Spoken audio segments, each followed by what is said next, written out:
Hello, everyone. Welcome into Yelling from the Couch. I'm Brent Humphreys. I am joined once again by my co-host Gordon Chatterton. We're here to talk a little college football. Gordon, last night we got on the podcast there and we talked some NFL and a few different things there with Gage. You doing all right still today, man? Buckeyes got a big win last week, beat down Wisconsin. Great. You got me now? Yeah, I got you now. Oh yeah, that was a beatdown. They buried the Badgers, 34-0. Yeah. The first time I've seen this stat in a long time. 54 yards passing, overall 49. They had a 5-yard loss on the backup quarterback coming in. 50 yards passing. There it is.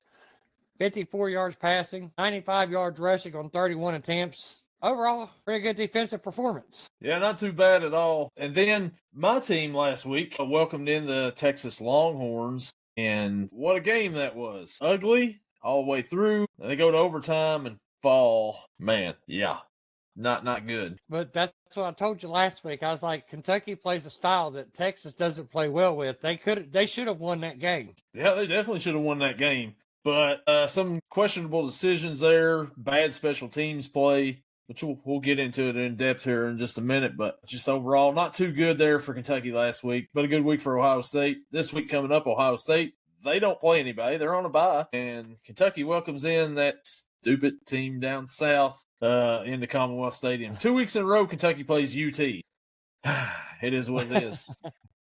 And tonight, and a lot of Kentucky fans, though, after last week, they're definitely checked out. They got the number one team in the land in basketball coming in to play an exhibition game tonight at Rupp Arena in the Purdue Boilermakers. So a lot of Kentucky fans are focused in on college basketball. I'm still on the football train, because, it's football. But there's some hope with Kentucky. I think Cutter Boley looked really good last week. Like I said, we'll get into that here in a second. But, Gordon, your Packers, they've got a big game this Sunday we talked about.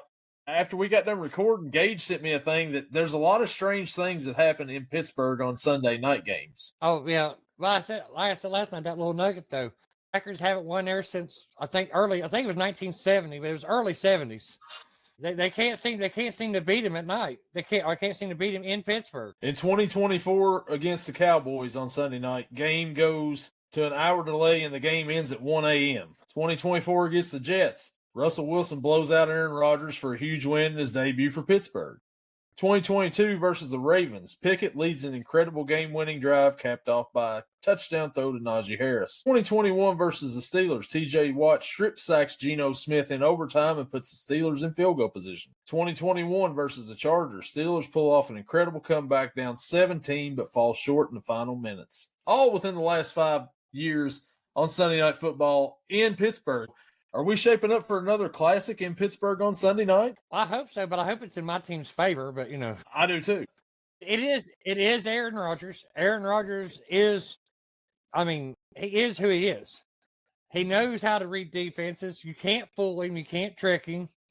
Only thing you hope for is that your team just can cover. And they didn't do a good job covering last week. I would keep Xavier McKinney over DK Metcalf the entire game. They did a good job covering Trey McBride. They kept leaving him wide open. Yeah, well, Pittsburgh didn't do a good job covering either. Rodgers would just, no. Pittsburgh can't cover nobody. They couldn't cover you right now, I don't think. I'd go out there and get a yard or two off of them. I'm fine with that. They couldn't cover me, and I'm slower. So, man, so last week, let's go ahead and let's talk about it here, I guess. Let's start off with the game last week on college. Man, last week, college football, I don't know. Miami goes down on Friday night. That was kind of surprising to Louisville. I didn't see that coming. No, they must have been watching because I said you could almost you could double or triple that spread and they would still cover it. Loserville must have been watching and said, did you hear what he called us and what he said? Because they opened up a can on him. Yeah. Carson Beck looked more like Carson Beck of last year than he has so far this year. Yeah. That was horrible. Yeah, he definitely looked like the old Carson Beck and not the Carson Beck we thought we had this year for sure. He looked like Georgia last year Carson Beck. Not good. Yeah, turnover machine. Yeah, was it 4 interceptions, I believe, last week? Just not Heisman worthy there and not playoff worthy for Miami after that performance. Yeah, Heisman odds just a lot last. Yeah, I think we could remove his name from the cap from the Heisman odds after last week's game. Yeah, they say Castellanos was up there. He's gone. Sellers was up there for a while. He was going. He was He's going a little gone. while ago. Yep. Arch Manning was up there. John He's Mateen gone. Yeah, he was. Yeah, Manning is low or very high odds. If he was to win right now, if you put a dollar bet, you'd probably win 2,500. That's about how low his odds are. Carson Beck now gone. Speaking of gone, we have another firing in college football, and that is Billy Napier is fired from Florida after beating Mississippi State the previous day. Gordon, there were rumors last week that they were talking whether he won or lost. He was gone. Boy, them rumors turned out to be true. Billy Napier fired from Florida. What do you make of it, Gordon? I think it was about 2 years too late. I think they should have got rid of him a while back. Although, I mean, most teams would probably say, no, we wanted him to stay because he couldn't win. He couldn't hardly win any games. They had a better chance at winning when he was the coach. But UK didn't matter because they got a coach they want to get rid of too, and he couldn't seem to beat Florida either. So, hey, but maybe they'll get someone that can beat everybody else. It's just not UK. Yeah, I don't know. I don't know who they want, but like after Jeff Brom won last week at Miami, he's becoming a candidate now for Florida. I don't know if that would be a good move or not. Jeff Brom, decent coach, but I wouldn't consider. I mean, if you're wanting to win championships, I don't think Jeff Brom's your answer down there in Florida. But hey, who knows? I don't think there is an answer out there right now. All the answers has already got a job they want. I'll tell you who to go get. Urban Meyer. Why not? You know, hey, if he wants to do it, run it back, right? Well, nah. I don't think UK wants Urban Meyer to go back to Florida. No, they don't. But hey, I'm I got thinking an for idea. Florida's sake. I got an idea for you.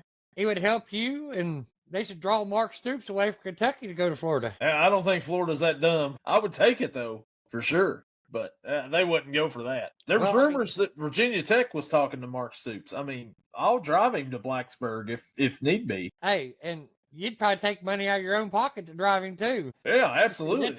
Use my own gas money, and I'll take him there, pack up his stuff, and move to Blacksburg. I'm fine with that. Just get him out of Lexington. Say, your house, you're going to have to buy a mover, but, I'll drive you yourself there. Yeah, I'll take you right now. On the drive down there, we'll have a talk about how dumb was that shit. Yeah. And get somebody else in here. Man. But so last week, Texas defeats Kentucky 16-13 in overtime. Gordon, what was your overall thoughts on this matchup? I was sitting there. Well, me and you talked back and forth. I was working, so I didn't get to actually watch it. I was impressed what I saw from the defense, or what I read from the defense as it was game casting. A lot of stops, played very good. You sent me some, and I was like, well, I didn't see that, but I can see Mark Stoops calling something dumb. A lot of bad play calls. Cutter Boley, like you said, did play very good. He was 31 of 39 for 258 yards. He did have a pick, but overall, that's highly efficient. But the bad part is, I think your leading rusher was Boley, and then your leading receiver was McGowan, the running back. Yep. That was your leading receiver. Hey, whatever works. If that works, I mean, if your leading receiver is a running back, that could be fine. That happens a lot. But like you always said, your leading rusher should never be your quarterback. No. But overall, I think he played a good game. I thought he did have a rushing touchdown, so he did have a touchdown. Not passing, but he did have a rushing. Yeah. All right, so I'm going to throw out a few stats here for you, Gordon, and just listen to these right here. Okay. Kentucky, 26 first downs. Texas, 8. Total yards, Kentucky, 395. Texas, 179. Kentucky passing yards, 258. Texas, 132.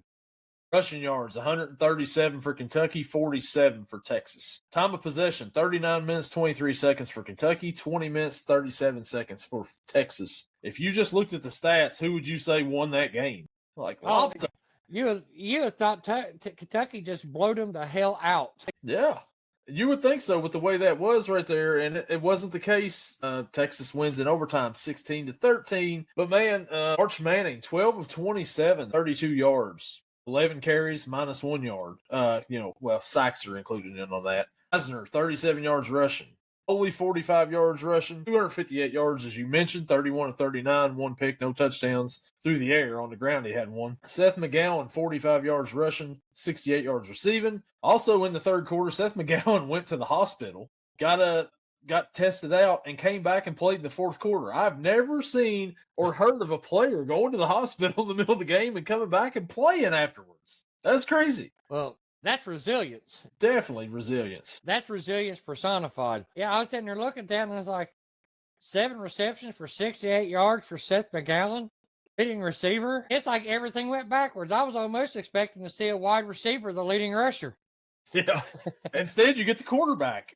Yeah. But what was the key for Kentucky in this was Texas had 2 punt returns that went for a lot of yards that got them into range to where they scored a touchdown off of one of them and they kicked a field goal off the other one. That really swung things back into Texas's, favor. There was special teams, man. You got 3 phases of the game. You look good on offense for the most part against a good defense, and you play really good defense against that Texas team, but you fail in special teams, and that's ultimately what loses you the game. Yeah, well, coaches don't seem to want to practice special teams anymore, and I guess it's because of the rules now, where they changed the rules about practicing, and it's biting coaches in the ass. Yeah. Kentucky should have won that game. They should have blown them out. And the way the stats were, they looked like they did. But special teams, man, 3 phases. That's why I said I looked at that. I wrote that down, 39 minutes and 23 seconds. And I was like, they had the ball almost for virtually 3 damn quarters. Yeah. And in overtime, let's talk about overtime here real quick. Kentucky gets the ball first. The very first play of overtime, they're at the 25, a 22-yard pass to Kendrick Law, get them down to the 3, first and goal from the Texas 3. Now, you've got 3 downs here from the 3, maybe 4, or depends. What would you call, to begin with? The first play, I would call a running play. Okay, I got it. Second play, that running play was pretty much stuffed. So what they run the second play? Another running play. Okay, we're at 3rd down now. We're about at the 1. A 3rd down, they run the ball once again, right up the middle. Same play as they did the last 2 plays. Stuff. Now we're at 4th down. Now we got a decision. Do we kick the field goal to try to extend the overtime, or do we try to get a touchdown here because why not? They elect to go for the touchdown. I'm not mad at the decision there. What I'm mad about is the play call. Because, Gordon, you know what they ran on 4th down? Same play? They play right up the middle. They did the same 3 plays before that. What are you doing?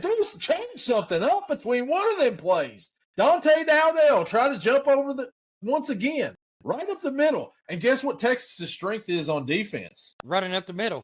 Defensive line. Yes, the big beefy guys in the middle. Run away from them. Try something else, anything. Get Cutter out, let him roll out or something. That would have been a good time. 2nd down would have been a good time for a play fake. Yes. Instead, they decide to run the same play every time right up the middle. And it's like, okay, the people's blaming Bush Hamden, the offensive coordinator. He's somewhat at fault. But I think ultimately this falls back on one man only, and that is the head coach of our Kentucky football Wildcats, Mark Stoops, the conservative play calling. Shit rolls downhill, so it starts at the top and comes down. Yeah, and there's a lot of it coming down, too. It's just the same thing over and over with him, and you've got to change something up. You don't go into somebody's strength 4 times in a row. What do they say the definition of insanity is? It's doing the same thing over and over, expecting a different result. Well, that was insanity on Saturday. Actually, 2nd down. 1st down, I would have probably done the play fake, or maybe you could have probably squeaked Caddis out in the corner there, off into the flat, and hit him for a touchdown. Yeah, I would have even liked a jet sweep to Kendrick Law. God knows they love running jet sweeps with Kendrick Law. I would have accepted that at one point in time out of the 4 plays. Yeah, on 2nd down. Yeah. He might have lost a couple of yards, but you know what that would have meant? They wasn't going to try to run it up the middle again. Hey, they would have done something else. Maybe they could have brought in Seth McGowan at that point, and he could have broke one over to the side somewhere. But no, we get Dante Dowdell in there, and let's run him straight up the gut every time, man. So that was Kentucky's game on Saturday. A loss in overtime. Once again, Kentucky, they hang tough with a tough team, but they ultimately can't pull off the win, which has been just about Mark Stoops' career, just about in Kentucky, especially the last few years. And that's why it's time. I think he knows it's about time, but they still got that buyout hanging over him somehow, some way. But I got a feeling that could get done if they really wanted it to get done. I'm ready.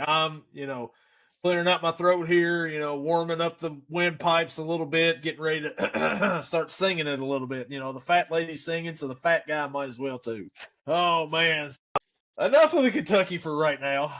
We'll talk about them here after a while. They've got a game this week. That should be lovely. But Ohio State last week, Gordon, let's dive into the Ohio State win last week. And man, they routed Wisconsin 34-0 at Camp Randall.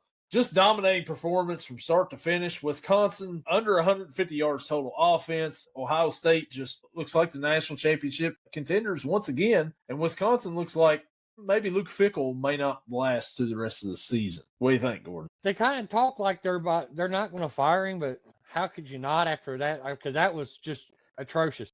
Now, granted, he can say, no, that is Ohio State. They did the same thing to Texas damn near. Held them to only 7 points and made him look anemic. So he last week was kind of like a given, kind of like they knew he was going to get routed. But overall, yeah, I don't think he might make it to the end of the season, but I don't think he's going to make it to next season. No, I don't think he is either. And the only thing is they held Texas to 7 points, but Wisconsin put up as many points as me and you did watching that game. And they haven't looked good all season. The first time we really saw that was when they played Alabama, and Alabama just took it to them that day. And it's like, okay, this Wisconsin team is not like a normal Wisconsin team, especially at home. No. I mean, like I said, but I said he's got that, but Alabama is Alabama, Ohio State is Ohio State. So they probably said, well, they were really good teams. They're hard to, but if they turn around and look and say, but the Ohio Bobcats put up 9 points against them. Yeah. They moved the ball. Yeah. They put up 9 more points than they did, and yeah. I was with them like 13-9 up into the second half or something like that. Second quarter. Yeah. I think Ryan Day took his foot off the gas in respect of Luke Fickell, because where he was the defensive coordinator, because it was 17-0 in the first quarter. They could have mowed. They could have been 34-0 by the end of the. He slowed down and said, nah, we don't need to embarrass him that bad. Julian just saying. This team sucks. He can't beat us. Julian just saying. 36-42, 393 yards, 4 touchdowns, 0 picks. What a game. Yeah. But once again, Carnell Tate is being the beneficiary of having Jeremiah Smith on the other side. He's a 1, but he's 1B to Jeremiah Smith's 1A. And boy, he's taking full advantage of it. Another game with 2 touchdown catches. He didn't have the yards, but he had the 2 tutties. But I'll give Wisconsin this. Wisconsin's running defense has held us in check. Yeah, Bo Jackson. Bo Jackson really hasn't had that much of a game here lately. He's been held in check quite a bit, it seems like, but who needs it with the passing game? And Carnell Tate had 111 yards receiving. He had 111 yards receiving, and Smith had 97 yards receiving, so almost 100 yards from 2 different receivers. Yeah, but I said, though, I much prefer the passing game, but you got to be able to run. Mm-hmm. They'll get it started again. Some guy named, I think it was Isaiah West. Isaiah West was like the leading rusher. I never heard of him before, but he didn't do too bad when he was in there. And then you mentioned on the other side, Hunter Simmons, 6 of 12, 54 yards, an interception, man. And then the running back had 11 carries for 30 yards. Yikes. Yeah, they totaled like 95 yards rushing on 31 carries, but that was... So I'll go over the Ohio State stats too here. This kind of sounds like Kentucky and Texas. Ohio State, 26 first downs, 9 to Wisconsin. 191 total yards to 144. 393 passing to 49 for Wisconsin. Rushing yards, 98 for Ohio State and 95 for Wisconsin. Time of possession, 33 minutes, 57 seconds for Ohio State, 26:03 for Wisconsin. So not that too bad. Not that too big of a difference between time of possessions between the teams. But, man, everything else was... Woo. Yeah, time of possession and rushing yards were pretty close, but everything else was like way different. Yeah, way off. And Julian Sayin has entered the chat for Heisman Trophy candidate, I believe. I'm not saying he shouldn't be, but I don't want him thinking about that. Every time we get ones in the Heisman candidate, they have a blow up game. So no, let's not. No. Let's wait until the season's over with, and then they can start talking about him being Heisman candidate. Well, he's going to be talked about as Heisman candidate now with performances like that. So maybe he just won't listen to the noise, but he's in there now. So that's going to lead us into our next segment, Gordon, and that would be Yell or No Yell. Gordon, you got some Yell or No Yell topics for me this week? Yeah, I have four. Wait a minute, I'm sorry. I disappeared into the wall. Okay. My first topic is NFL. Yeah, I've got two NFLs and two college. So first NFL. Tua needs benched. Yell. Yell, absolutely. Tua, I believe Tua's career is probably about over with. I think the concussions and stuff's finally catching up to him mentally. It sounds like the way he's talking after some of these games, the way he's playing, it's not good. I think it's time for him to go. I think it's time for McDaniels to go, and I think Tyreek Hill also is talking about maybe retiring. So just blow up that whole Dolphins team, start over. That's what you're going to have to do and do a complete rebuild. But it starts with getting Tua out of there. Yeah. Oh yeah, well, I completely agree. That's the reason why I wrote it down. What did Mike McDaniel said? We're going to start Tua and hope he doesn't throw 10 interceptions. Yeah. Oh, man. That's a hell of a soundbite. That's a hell of a soundbite. I wonder if that's a real one or if that's just an AI thing. I saw it on ESPN. Man, yeah, but it's a mess down there in Miami for sure. Yeah, it's Not getting atrocious. Yeah. So my first Yell or No Yell topic is if you're an owner of an NFL team and you bash your starting quarterback, he should have the right to come back and bash you as well for not putting anything else around him. Well, I'm going to yell with you on this. There's repercussions for it because the owner signs your paychecks. But yes, you should be able to without repercussion because if he bashed you, you should be able to bash back. Yes, absolutely you should. I mean, like, you're the one that's paying the other players to come out here and fielding this team. And if you don't have enough guys to help out your quarterback, how are you going to sit there and blame your quarterback for the issues? I know. Are you talking about the comment from Justin Fields, Woody Johnson? Yep. Yeah, the Jets. Justin Fields has been on pretty shitty teams. He was on, he had terrible coach and coordinator in Chicago. And then of course, now it's atrocious. He was good in Pittsburgh last year. He won 6 games. He's not bad. I don't think they should have benched him when Russell came back, but hey. No, they shouldn't have. He was 6-1 whenever they benched him? Yeah, something like that. Well, I know he had 6 wins. It's either 6-1 or 6-2. And then you benched him, and then they have one good offensive game, and then he didn't get to start again. Jets are a mess, and they've always been a mess. I don't want to see him go there, but the place where he needs to go, believe it or not, to resurrect his career is the same place where Daniel Jones and Sam Darnold went. Go to Minnesota. Yep, Kevin O'Connell. But I don't want him. I don't want him there. And I believe he's good, and he could be better if he had an offensive line in front. If he didn't get the hell beat out of him every game. That or go to San Francisco. They seem to just plug and play quarterbacks out there too. Well, he can go there too. At least he's not in my division. Yeah, Shanahan system there. He seems to just whoever you want. Sam Darnold was out there too and played decent when he got a shot with him. Not like he did in Minnesota, but Well, he started turning his career around in San Francisco. Then he went to Minnesota, and it just yeah, absolutely. So that's what I think there on mine.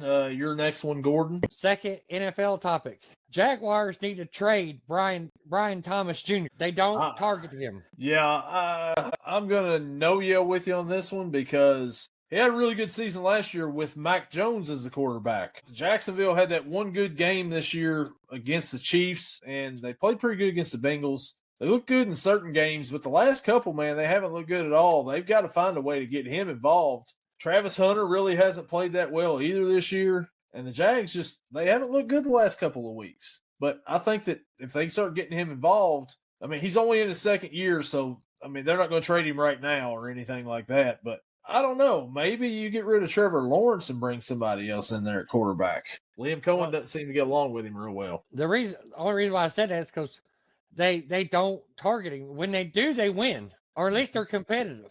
But like last game, kind of like Johnston last night. I don't think they even targeted him last game. And I said, you're not going to target him. Why even have him? Yeah, but I think, he's just in his second year. They're not going to trade him right now or anything like that. But like I said, Liam Cohen may want to bring in his own quarterback. We'll see how that goes at the end of the season. My next topic, yell or no yell, is the SEC suspended the wrong people last week. I don't know if you've seen it or not, but the SEC suspended referee Kim Williamson for the remainder of the season following the performance of his crew during a game between Georgia and Auburn. You know what game I'm talking about, right? They're clapping. I was just clapping. I'm just clapping. Kirby Smart calling the timeout, no timeout. I think that they suspended the wrong people in that one. They shouldn't have suspended the refs. They should have. If they're going to suspend the refs, they need to suspend Kirby too for lying about it. I'm have to yell with you on that. There's been a lot of referees been in the crosshairs, a couple of them, but that was one. There's some in the NFL for blatantly bad calls. You're seeing them look at the plays that are being not being called, and they're egregious. And so, but yeah, I agree with you. They need to suspend everybody that's mainly involved in that terrible call. Yeah, because this is not timeout. This is not. Hey, I'm clapping. You can go like yes. Yeah. Especially when you can see him mouthing timeout. And he's like, no, I'm just clapping. They're trying to, get the signals. I'm just clapping. No, you're not. You're calling timeout. Run down the field, calling timeout. Quit lying, Kirby. Man. All right, Gordon. What's your next yell or no yell topic? Okay, going back to I know that we both agreed it was time for Franklin to go, but after that, have you seen? Was it a good look that they're losing all these recruits now? A lot of the top recruits are going to other schools now. Yeah. Yeah, I'm gonna yell with you. It's not a good look, but once again, that comes with the territory with the coaching situation. You lose a coach, the recruits are coming to the school nowadays for the coach most part. So it's all going to depend on who they hire next to see if they can bring in their own recruits. We'll see, but yeah, once a coach goes, usually they get a lot of decommits. So it's not good for Penn State right now, but it all depends on who they bring in next. James Franklin, also a candidate for Florida job as well. Well, you probably wouldn't mind him being there. He doesn't win the big games. No, that's right. I mean, Kentucky beat him when he was at Penn State in the bowl game, so whatever. But they lost to him at Vandy, too, at that point in time. So, we can split with him. I'm fine, but you won't ever have to worry about Florida going to the SEC championship game with James Franklin. I don't mean to bash on James Franklin on this show. Oh, wait, maybe I do. But anyways, oh, man. My next yell or no yell topic is this coaching carousel is going to be one of the bigger coaching carousels that we've ever seen in college football by the season's end. Well, I'll definitely yell. So far, there's, two big jobs out there that are open for sure. Big ones. That's, Penn State and Florida. Then there's other big jobs up there, but not as big. There's UCLA is going to have one. So it's going to be interesting. There's going to be more big names going, big schools needing coaches. So yeah, it's going to be a fun little watch. Yeah. And you've got Arkansas. I mean, it's the next, it's obviously not a Penn State or Florida level, but then you got Arkansas and like a tier below that, I believe. You got Oklahoma State, Virginia Tech, but obviously right now there's a lot of teams going to be looking for coaches, and I hope Kentucky is by season's end, which a lot of people are like, well, maybe this is a bad time to fire Stoops because of all. You can't worry about what everybody else is doing. You got to worry about what you're doing first and foremost before you worry about what other teams are doing at this point in time. Yeah, you say you worry about number one first, and then you can worry about everybody else. If it's time to move on from Stoops, and Barnhart believes it's time to move on from Stoops like I do, you've got to move on from Stoops, and then you go and worry about who's out there to replace Stoops. That's what I believe. Absolutely. Well, oh, man. We was just lucky we had someone in-house. Yeah, absolutely. Your last topic, Gordon, for yell or no yell? Okay. But staying in college football, BYU is getting no respect as being undefeated. They are once again the underdogs. I agree. Nobody's talking about BYU once again. They won the Holy War once again last week. They're undefeated. We're going to talk about them after a while in our little pick'ems that we do. But BYU, no respect for the Big 12 BYU team. I'm yelling with you out there. They're undefeated. Got to give them credit for being undefeated. Got a really good running back in LJ Martin back there. Yeah, I agree. I think that some people need to put some respect on the Cougars' name out there. Put some respect on their name. Yeah, absolutely. All right. Well, I think I don't have any more yell or no yell topics for this week, so I think that'll do it for us on yell or no yell. Gordon, you kind of come up with to me the other day with a little topic you wanted to bring up here, a little segment we want to talk about, and you want to go ahead and explain what idea you come up with. I came up with an idea for me and you to talk about a player that may not be talked about. Most generally, the players everyone talks about is quarterbacks, wide receivers, pass rushers, edge rushers, corners. But some of the interior people, maybe defensive linemen that, on some of the lower tiered schools, they could still be power four or offensive linemen. Just somebody that if they got drafted to our teams, one of our teams, Bengals or the Packers, that we would actually be happy to see him come to our team. Kind of gives me something else to look at other than just scores and stats and stuff like that. Like if I'm watching the game, like maybe pay attention to something every now. Of course, somebody's going to do something that's going to make me watch it. So, but yeah, that's my idea. It's just, would we be happy? Would you be happy if your team drafted this person that you saw from another team or your team, whatever, that just stuck out, but they're in the trenches more or less? All right. So with that, then, Gordon, what player would you like to see your team drafted that nobody's talking about? Well, I was sitting there watching on the ESPN app, when I was at work. What I do, I can actually watch a little bit, but I was watching the Georgia Tech game against the Duke Blue Devils, and a guy stuck out. Jordan Vandenberg. He's a defensive tackle for the Yellow Jackets. They was inside the 5, ran the ball twice, couldn't move the ball. Couldn't get a first down. Then there was a penalty given to Georgia Tech, which gave Duke a first down. And then 1st and goal from the 3, they ran it 3 times and right towards him and once away from him. And Big Boy just stuffed him. So my team can't seem to stop the run to save their damn ass up the middle. So that's what I'd like to see. So if my team was to draft him, I think he's from South Africa. He's one of them, foreign parts. So if they drafted him, I'd actually be kind of happy because it looks like he can play. Big Boy, like 6'3", 310s. Well, all right. Well, my pick for my team, I'm looking at Utah offensive lineman, right tackle Spencer Fano. Watched him a little bit last week, seen him a couple of times this year. He's a really good run blocker. Of course, one of the weaknesses my Cincinnati Bengals has is offensive line and protecting that guy back there, number 9. They're not doing a very good job of it, and especially on that right side. I know we got Amarius Mims, but he hasn't been that great. I would like to see him draft Fano. He's also a very efficient run blocker. You can run on that side. Also, a weakness of the offensive line is getting the running game going, as we've seen. So that would take care of a couple of things for my team right there. He's only allowed 2 pressures all season. He's quick, he's effective, and nobody hardly gets past him over on that side. I know he plays for Utah, but still, that's a Big 12 school, whatever. But I really like his game as a under the radar kind of guy, as Spencer Fano from Utah, who I'd like to see the Bengals go get. Like I said, though, I want to do a segment because I wanted to send a little love to someone other than the skill players and stuff like that. Right. Give a little shout out. Yeah, man. So with that, then we'll continue that segment each week, and we'll find a different player that's kind of under the radar and kind of highlight him there and give him a little bit of love to the guys who never hardly get the love and attention. I thought that's good. I like this. Yeah.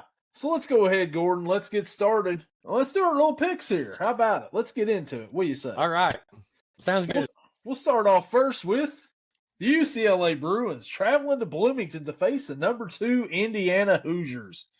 Indiana's a 25.5-point favorite at home. Gordon, this matchup a few weeks ago looked to be absolutely horrible, and then Indiana goes and beats Oregon. They've blown out Illinois, but UCLA's kind of been a little frisky here lately. What do we think about this game? Yeah, they started their streak with the James Franklin pulling the plug. Yeah. So Indiana's going to win. Indiana's too good to lose this game.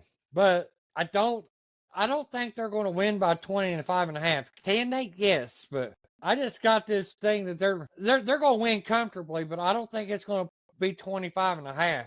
I got UCLA covering, but Indiana with the win. Yeah, if Deshaun Foster was still in charge for UCLA, I could see UCLA just laying down and getting beat by, 56-0 or something like that. Because there was no offense whatsoever when he was the coach. Now they've taken over, and you got Neuheisel's kid as the quarterback or as the offensive coordinator now. They're actually moving the ball a little bit, looking pretty decent on offense.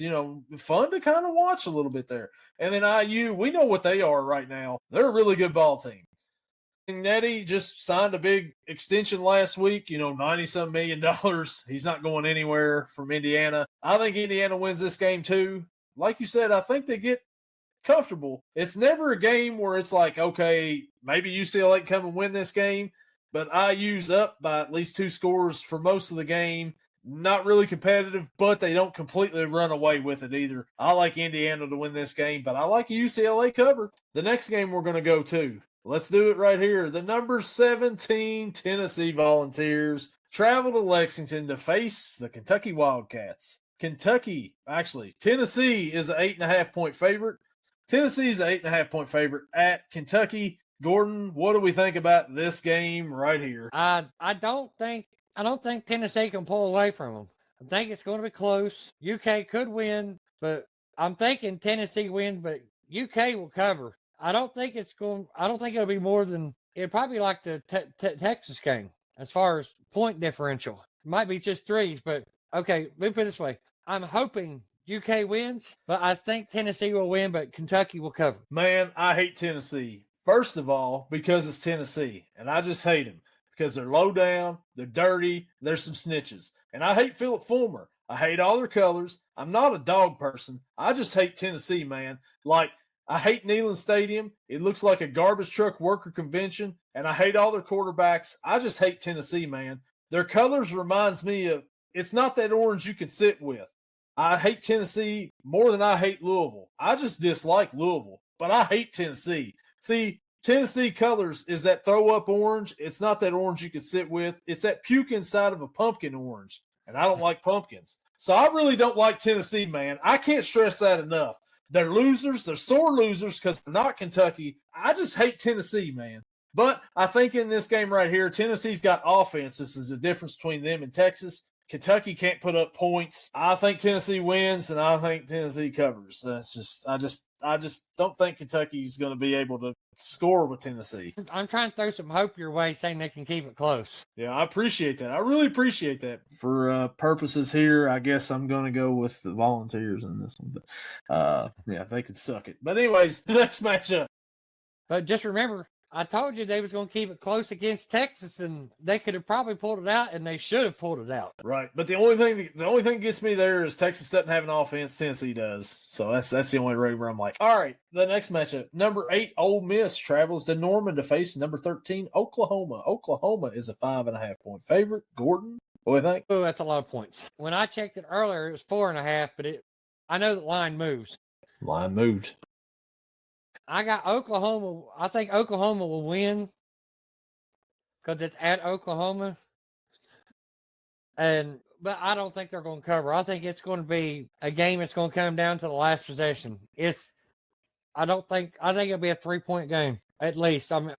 At most. So no, Oklahoma wins, but Ole Miss covers. I'm with you all the way on this one, man. I thought Ole Miss last week, they had a lead on Georgia, was looking pretty good for a while, and Georgia came back and just took over them. And then Ole Miss, their first loss of the season. I think 1 loss leads to 2 here. Oklahoma, Mateer is getting more healthier with that hand. He looked a lot better last week than he did the week before last against Texas. I think he'll look even better this week. Oklahoma's defense is really good. Ole Miss has got a somewhat decent offense, but I think OU wins this game, and I think they win by a field goal here. I think they'll be able to keep them in check for the most part, and Oklahoma wins at home. Ole Miss covers. The next matchup, we go to the American. Number 18, South Florida, travels to Memphis to face the Memphis Tigers. South Florida is a 6.5-point favorite on the road. Gordon, both of these teams are 6-1. Memphis lost to UAB last week, and Chris Mortensen's son as the interim coach. Who do we like in this one? Does Memphis bounce back or what? No. South Florida has showed me enough that actually what I got wrote down here is I said USF will cover that spread, and I would take the over on the over-under 63.5 again. I would take the over because USF might score 63. Yeah, according to ESPN, it's 56. Okay, it dropped again. It was 63 the other day. Something must have happened. I would definitely take the over in that one too, especially if you get me 57.5. South Florida, man, they really showed me, they beat Florida earlier in the year. Miami was playing their best ball when they beat South Florida. That's for sure. Yeah. And then South Florida beat a really good North Texas team a couple of Fridays ago on here. And that was when the over-under was what we thought was crazy. And they covered it by themselves almost. There was almost 100 points scored in that game between them two teams. I don't think there's going to be quite that many points scored, 100 there, but I think the over's hitting in this one. South Florida looks really good. Brown, their quarterback, he's a really big guy back there, and he can run the ball too. I mean, he comes running at you. I mean, it's like, I don't want to say it because people will be thinking, it's like Cam Newton coming at you. He's the size of Cam Newton back there. He's got a pretty good arm. I like South Florida to win this one. I think South Florida covers on the road. Yeah, I think they cover, and I would definitely take the over. If it's 57.5, that would almost be a lock. Hammer the over in that game for sure. The next matchup, we got a top 25 matchup, a top 15 matchup, in fact. Number 15, Missouri Tigers travel to Nashville to face the number 10 Vanderbilt Commodores. Vandy is a 3.5-point favorite at home. Gordon, what do you think about the Fighting Diego Pavias? Well, I explained to you last night. I write coin toss on certain games, and this one I hear is a coin toss. Missouri's got a hell of a running game. Yes. And Vanderbilt has a good passing game with Diego Pavia. They both got decent defenses, above average. So it's at home. I'm taking Vandy at home, and I'll go ahead and take the cover because it's 3.5. I mean, they may not. They may only win by 3, but I would take them to cover. I would take Vanderbilt because they got a pretty good run defense. Vandy does. Yeah. So both of these teams right here have one loss in the season, and that one loss was both to the same team, Alabama. Now, Vanderbilt's game was at Bryant-Denny Stadium. The Missouri loss was at home. Missouri played Alabama closer in that game. But, like I said, on the road, at home, a little bit different. This is going to be a good game. I'm with you, man. This is going to be a toss-up. This is maybe one of the better games of the weekend. Certainly going to be one of the better games of the weekend. And nobody would sit there and think Missouri and Vanderbilt's going to be a game of the week in week 9 of college football, right? Nobody thought that. You think these two teams, you don't think, even basketball, you don't think it's going to be a good matchup. But, especially football, you don't think it's going to be that way. But this is going to be a really highly entertaining game, but I think Missouri comes in as a road dog, and they pull off an upset here. Give me Missouri in this one, and, of course, they cover because they're the road dog. Jesse James, and there's my one for the show. All right, the next matchup, Gordon, we're going to talk about those BYU Cougars here. Number 11, traveling to Ames to face the Iowa State Cyclones. Iowa State is 2.5-point favorite. Gordon, we just talked about no respect for BYU. Here they are getting no respect once again, 2.5-point dogs on the road. What do you think about this one? Well, like I said, I keep wondering why in the world they're not getting any respect. Now this one I can see, but not. They are on the road. But last week they was at home versus Utah and was underdogs. Yeah, like 8-point underdogs or something, wasn't it? Yeah, something like that. And I took BYU, of course. I said, well, they're the dogs. Yeah. I'm taking them. And they ended up winning outright. So I'm going to take the road dogs, Jesse James. Take BYU. Here we go. Iowa State, they've kind of been a little disappointing. I know they're 5-2, but they haven't looked real good the last few weeks. Their quarterback, old Rocco Beck, back there. I mean, he hasn't really been that impressive this season. Like I said earlier, LJ Martin, really good running back for BYU. They got a really good running game over there. And they're not too bad on offense either, passing. I like BYU to go in there too as the road dogs and win this game. I think that they cover this spread as well, of course, because they're the road dogs. But give me BYU, and let's put some respect out there on the Mormons. Let's go. Cougars win.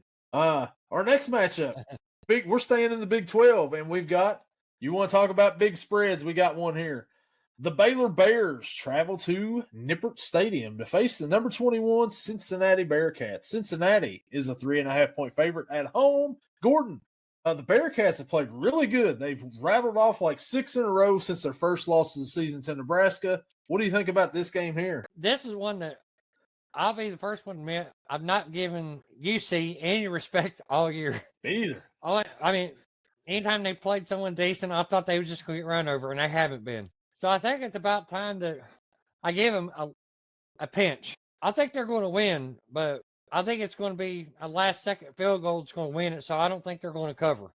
But I think it's going to be high scoring. It should be high scoring, but I think it'll be 3-point max win at most for Cincinnati. So I'll take them to win, but not to cover. Cincinnati, they're 4-0 right now in the Big 12, looking pretty good. Baylor's 2-2. Baylor last week kind of struggled a little bit against TCU. That game you thought was going to be a high-scoring game too, kind of was underwhelming, but it poured down rain the whole time. Weather's supposed to be nice this Saturday for football. Sawyer Robinson has 2,300 yards in the air, 21 touchdowns so far this season for Baylor. They like to put up yards. Washington's a pretty good running back for Baylor. Sorsby's been a pretty good little quarterback for Cincinnati. They've been sneaky good, sneaky exciting. They finally cracked the top 25. They've won 6 in a row. I think it continues this week too. I think that they win. I don't think that they cover. The 66.5 is the over-under. I think it gets close to it. I don't know if it gets over or not, but it should be a really good, fun, exciting game. If you like offense, you like passing, you're going to love this game right here. But give me the Bearcats to win this one. Our next matchup, top 20 matchup. Number 3, Texas A&M Aggies travel to number 20 LSU Tigers. A&M's a 2.5-point favorite. Gordon, is Texas A&M the least talked about top 5 team that we've had in a long time? Yeah, I barely ever hear anything from them or about them. I mean, I did today, but it's only because they're going to be playing. It's because of who they're playing. It ain't because of them. They're probably playing the big chip on their shoulder. But as far as the pick goes, let me pour some gasoline on that fire. I think the team is. I think LSU is going to win, and they're going. Of course, they're going to cover because they're the road dogs, or they're home dogs, not road dogs. They're home dogs, because it's at LSU. It's at Death Valley at night. Tough place to play at night. I know it has more to do with the coach and players than it does a lot of things, and I don't think LSU I don't think their fan base likes Brian Kelly all that much. But I got his family. LSU winning and covering tonight. So Texas A&M, number 3 in the land right now. Last week they were in a shootout against Arkansas, 45-42. I think that may be more about Arkansas now and Bobby Petrino and the kind of game he wants to play. LSU's offense has not got going this year at all. They haven't looked good on offense. Defense has played pretty decent, but they've been disappointing. I think the disappointment continues. Give me Texas A&M to win this one. I think that they win. I think they cover. I think they win by a field goal. But you're right. This is a tough place to play at night, Death Valley. But I don't know. I don't think that offense has got going for LSU, and I don't look for them to get going this Saturday night either. Texas A&M's got a pretty good defense. Give me the Aggies. That leads us to the last game of the week that we're going to pick, and that is the Houston Cougars travel out to where do they play out there? Is it Tempe? Well, maybe Tempe. I think it's Tempe, right? Tempe. Number 24, Arizona State Sun Devils. The Sun Devils are a 7.5-point favorite. Gordon, Arizona State is a team that went and lost to Mississippi State earlier in the year. Sam Levitt didn't play the week before last because he was hurt, and then he came back last week, and nobody thought he was coming back. Something weird going out there. I don't know what's going on with Arizona State, but if he's playing, they're playing pretty good. If he's not playing, I don't know. But what do you think about this game? What? Okay, Arizona State is at home. I do not go against Arizona State. Like I said, every time I do, they win, and they ruin me. So I've got Arizona State winning, but a Houston cover because Houston is pretty good. Yeah. Another team that I've kind of disrespected all year and kept going against them, and they kept proving me wrong. So I got Arizona State winning, but a Houston cover. So it's going to be kind of close. Yeah, Houston's 6-1 on the season. Nobody's talked about Houston hardly ever either. Arizona State's 5-2. They got Sam Levitt. If he's playing, that's good. They've also got a top 10 draft pick, I believe, over there on that team, and that's Jordan Tyson at wide receiver. That guy is a really good wide receiver, and he's coming out after this year. I think he's going to be a top pick. I think Arizona State wins this game, but I think Houston wins. I think it's going to be about a field goal game, but it's going to be an entertaining game in the Big 12 between these two teams. But give me the Sun Devils. And that will do it for our picks. Unless you want to pick Michigan State, Gordon. I didn't put that on there because Michigan State is awful. Michigan's barely ranked. So this sounds good to me. Man, so Gordon, you got anything else to add here at the end of this podcast here before we sign off for the week with our college football? No, I think I'm pretty good except for one thing. I do too. I want you to be right too. And I'm kind of happy my team's off because I wish they was playing today and off next week because I'm off tomorrow, but I got work next Saturday when they play. So one thing Packers play Sunday night, so I'll be home. So Yeah, big game Sunday night coming up. Kentucky plays Tennessee tomorrow. Kentucky's got Purdue. Maybe I'm not saying Purdue yet because they're pretty decent in basketball. If it was football, I'd be like Purdue. But yeah, they got Purdue tonight, number 1 team coming in. College basketball's getting started. We've got the World Series starting tonight. Got a sports equinox on Monday. NBA people are still out here getting arrested. Man, it's a crazy time. It's a crazy time in the sports world, man. And we're right in the middle of football, and it's great. The weather's cooling off. We're getting football weather. I'm excited for it. I think it's going to be a good week of football because isn't every week of football a good week of football, Gordon? But there's always at least 1 or 2 games in every time slot that's decent. Yes. At least one. Yes, especially on Saturdays. Yeah, well, last week, though, on Sunday, we thought that last slate was going to be bad until the fourth quarter of the Broncos-Giants game. And we're like, whoa, this is an awesome game now. Yeah. Oh, man. Well, that'll do it for us this week. Go to w.gg, use our promo code YELLING, and save 10% at checkout. Gage approves of it so far. And use the link in the description. And we will catch you all next week. See ya.